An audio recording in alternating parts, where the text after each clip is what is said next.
मेरे कारकुन नजरियाती है, नजरियाती है। कीमे के नान खाने के लिए जलसों पे नहीं जाते। मेरे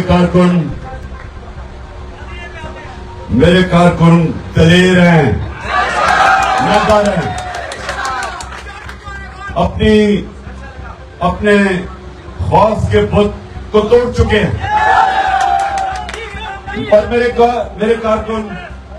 कारकुनों में जो और मुझे जो सबसे ज्यादा चीज पसंद है, इनमें जुनून है।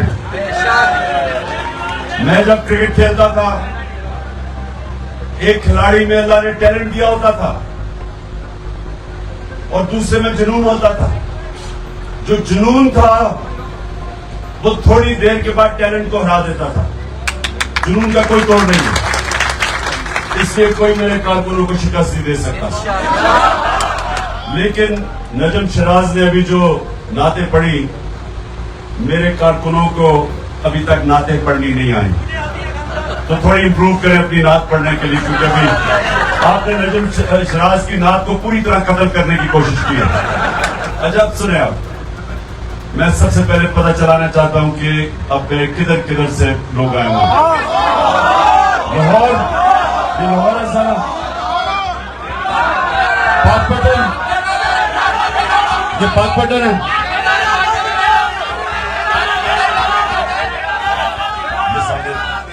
अच्छा ही पलट पाकपटन, तो आप तो बाबा फरीद गंज शकर की जमीन से हो, तो आप तो खास अल्लाह का करम है आप पे। डेरा गाजी खान, अच्छा डेरा, हाँ मैं पुराने अपने कारकुन को देख रहा हूँ डेरा गाजी खान से। आगे सारा डेरा गाजी खान, जिसके बाद मियाँ वाली के बाद जो मैं पहला इलेक्शन लड़ा था, स्वाद के लोगों ने मुझे सबसे ज्यादा वोट दी थी। उसके बाद सियालकोट, माशाल्लाह सियालकोट, बजौड़, अच्छा बजौड़, शाबाश, शांगला, अच्छा वो कोने पे, हाँ मैं देख रहा हूँ अपने। और उधर पीछे बस बुनेर, कितने लोग हैं बुनेर से? बुनेर से मुझे नहीं नजर आ रहे लोग। अच्छा बुनेर कल है बुनेर। अच्छा जी, अब जब सुने, मुकम्मल खामोशी। अब मेरा काम है, याद रखना, एक लीडर बाप की तरह होता है। अब जिस तरह मैं अपने बेटों को अपने दीन इस्लाम की तरबियत करता हूं, उसी तरह मैं अब आपको करने लगा। और ये याद रखें, मैं फिर से वाज़ेह करता हूं, मैं कोई इस्लाम का आलिम नहीं हूं। मेरी अपनी जिंदगी के तजर्बे से आहिस्ता आहिस्ता, क्योंकि अल्लाह कुरान में कहता है मैं जब चाहूं किसी को सीधे रास्ते पर लगा सकता हूं। ये याद रखें, कुरान में अल्लाह कहता है मैं जब चाहूं किसी को भी सीधे रास्ते पर लगा सकता है। तो जिसको वो सीधे रास्ते पर लगाता है, उसको कोशिश करनी चाहिए कि बाकी इंसानों को भी उस रास्ते पे लेके आए। आप जब नमाज पढ़ते हैं, खामोशी, ये सुनो जरा गौर से। आप अल्लाह से पहले आप अल्लाह की तारीफ बयान करते हैं कि सब तारीफें अल्लाह तेरे लिए। फिर आप उसकी तारीफ करते हैं कि वो रहमान और रहीम है, माफ करने वाला अल्लाह है। फिर आप उसकी सबसे बड़ी तारीफ मालिक यौम दीन, इंसाफ करने वाला खुदा है।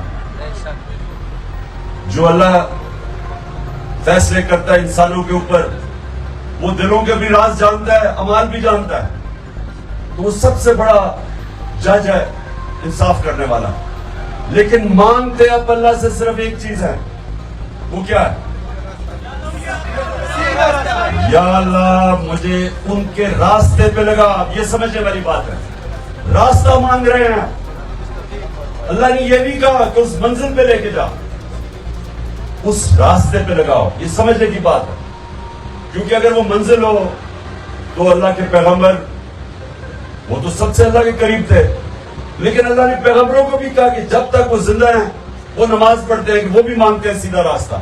इसका मतलब ये एक बहुत बड़ी जहाद है उस रास्ते के ऊपर, और वो रास्ता हमारे लिए हमारे नबी सल्लल्लाहु अलैहि वसल्लम का, जिसके वजह से अल्लाह हुक्म करता है उनके रास्ते पे चलो, उनकी सुन्नत पे चलो, उनकी शरिया पे चलो। अल्लाह क्यों कहता है? हमारी बेहतरी के लिए। ये याद रखना कि जो भी उनके रास्ते पे चलेगा वो है अजमत का रास्ता। दुनिया की तारीख में किसी इंसान को इतनी इज्जत और इतना कारनामे नहीं है जो एक इंसान हमारे नबी सल्लल्लाहु अलैहि वसल्लम के। किसी इंसान, चाहे वो मुसलमान हो या ना हो, कोई दुनिया के अंदर इंसान नहीं आया जिसकी वो अचीवमेंट्स हैं जो हमारे नबी सल्लल्लाहु अलैहि वसल्लम की। और मैं आपको बार बार ये बताता हूं क्योंकि आपको मैं कभी ये नहीं अपनी जिंदगी में कहीं नहीं सुना था। बड़े हर बार बचपन से जुम्मे की नमाज पढ़ते थे, मुझे कभी किसी आलिम ने ये नहीं बताया जो मैं आपको बताने लगा कि मेरे नबी ने हिजरत की 622, ये तारीख अपने ज़हन में याद है। 622 को उन्होंने हिजरत की मदीना में, 625 को पहली जंग बदर होती है, 313 मुसलमान। मेरे नबी दुनिया से पर्दा करते हैं 632, 10 साल के बाद, हिजरत के बाद। तो जंग बदर की 625 के बाद 313 लड़ने वाले दो उस वक्त दुनिया की अजीम सुपर पावर थी, रोमन एम्पायर और पर्शियन एम्पायर। एक एक उनकी जिसको सदर्न लीजन कहते हैं, जो उनकी सुपर पावर थी ना, एक एक जो उनकी फौज थी, 1 लाख फौज थी उनकी जदीद हथियारों के साथ रोमन एम्पायर की। तो 625 और 636 ये दिन याद रखें, ये तारीख। 11 सालों में रोमन एम्पायर घुटने टेकता खालिद बिन वलीद की फौज के सामने यारमुक में, 11 सालों के बाद। और 12 साल यानी अगले साल जो दूसरी सुपर पावर है वो उनके सामने घुटने टेक देती। अब क्यों अल्लाह हमें कहता है नबी सल्लल्लाहु अलैहि वसल्लम के रास्ते पे चलो? समझने की कोशिश करो कि उन्होंने क्या किया था कि वो अरब जिनकी कोई हैसियत ही नहीं थी, अरबों की तो कोई हैसियत नहीं थी, एक तरफ सुपर पावर, एक तरफ दूसरी, मशरिक में एक, मगरिब में दूसरी, ये तो बीच में रेगिस्तान में अरब थे। तो सोचने की बात है कि वो क्या तब्दीली लेके आए थे मेरे नबी लोगों के सल्लल्लाहु अलैहि वसल्लम, लोगों के ज़हनों में, कि वो उठ के दुनिया की इमामत करनी शुरू कर दी। उन्होंने दुनिया की कई 100 साल तक उन्होंने इमामत की। वो क्या चेंज आया था ये आप सबको समझ लें। चेंज शुरू हुआ था एक ला इलाहा इल्लल्लाह से। इंसानों को आजाद किया था।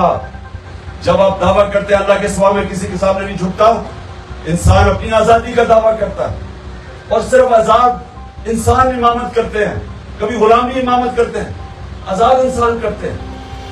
तो पहले तो उन्होंने अंदरूनी तौर पे आजाद किया। जब ये आप दावा करते हैं तो आप बुत तोड़ देते हैं जो इंसान को जमीन पे रखते हैं।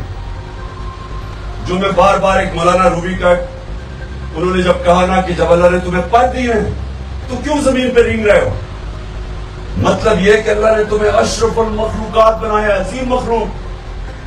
लेकिन कुरान में अल्लाह कहता है जब इंसान गिरता तो जानवरों से भी नीचे गिर जाता।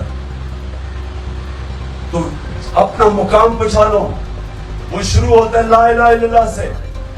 उसने उन अरबों को पहले आजाद किया अंदरूनी तौर पे। बुत तोड़े, एक तो मक्का में बुत तोड़े। मेरे नबी सल्लल्लाहु अलैहि वसल्लम ने मक्का के वो जो बुत थे वो तोड़े काबा के अंदर, लेकिन अंदरूनी तौर पे आजाद किया वो बुत जो सबसे खौफनाक बुत है, खौफ का बुत।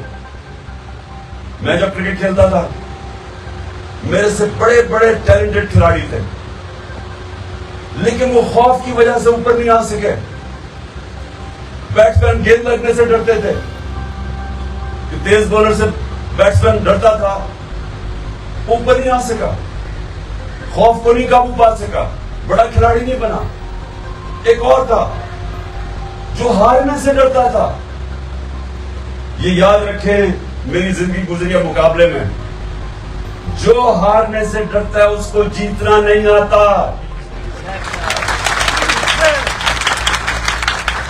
कोई फौजी सुन, कोई फौजी वो तब तक बड़े कारनामे नहीं अंजाम देता जब तक अपनी मौत के खौफ के ऊपर काबू नहीं पाता। तो कैसे लड़ेगा अगर उसे मरने का डर लगा रहे? पहले वो अपने खौफ के ऊपर काबू पाता है, फिर बड़े काम करता है। खालिद बिन वलीद शायद दुनिया की तारीख का इस जैसे जनरल आया ही कभी नहीं, वो हारा ही नहीं कभी।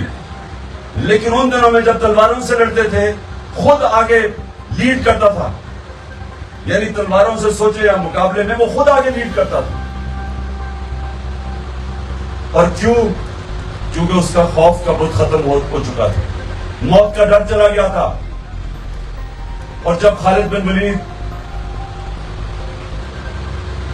मरने वाले थे, हजरत उमर से बात कर रहे हैं, तो हजरत उमर वो कहते कि इतनी मैंने जंगें लड़ी, क्यों मैं इस तरह मर रहा हूं?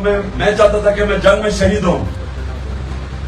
तो हजरत उमर ने उन्हें कहा कि देखो, तुम्हें नबी सल्लल्लाहु अलैहि वसल्लम ने बहुत बड़ा खिताब दिया हुआ था, सैफुल्लाह, अल्लाह की तलवार, वो कैसे कोई उसको मार सकता था?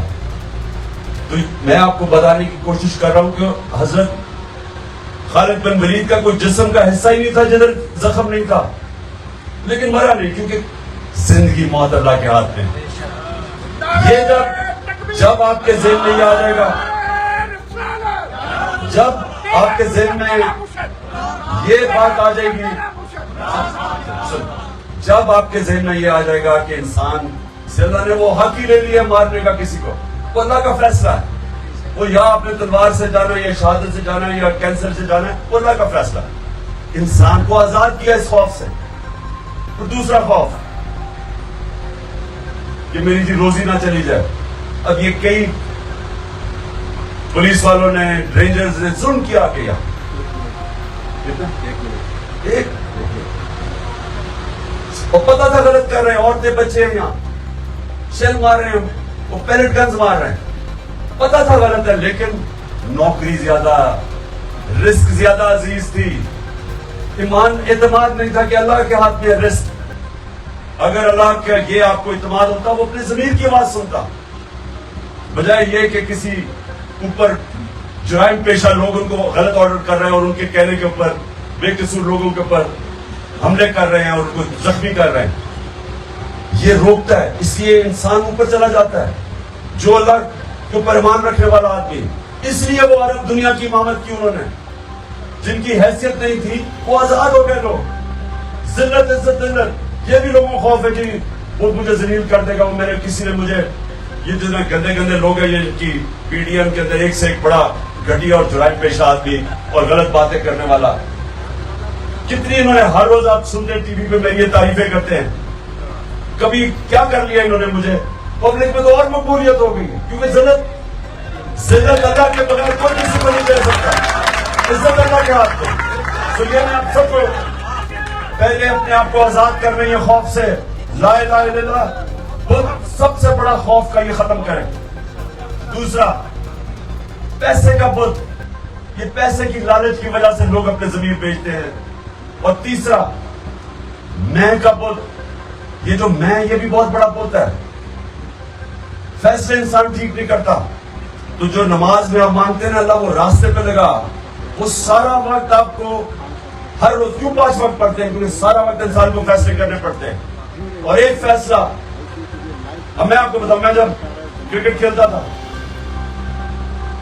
तो मुझे एक दफा, पहला मैं कप्तान बना, किसी ने कहा जी हिंदुस्तान से बड़ा पैसा, उसने कहा कि आप एक टॉस का जुआ खेलते थे ना, तो एक टॉस का रिजल्ट बता दें, हम तुम्हें इतने पैसे दे देंगे। उन दिनों में बड़ा पैसा था, मैं आज से 40 साल पहले 10 लाख रुपया दे देंगे या 20 लाख रुपया।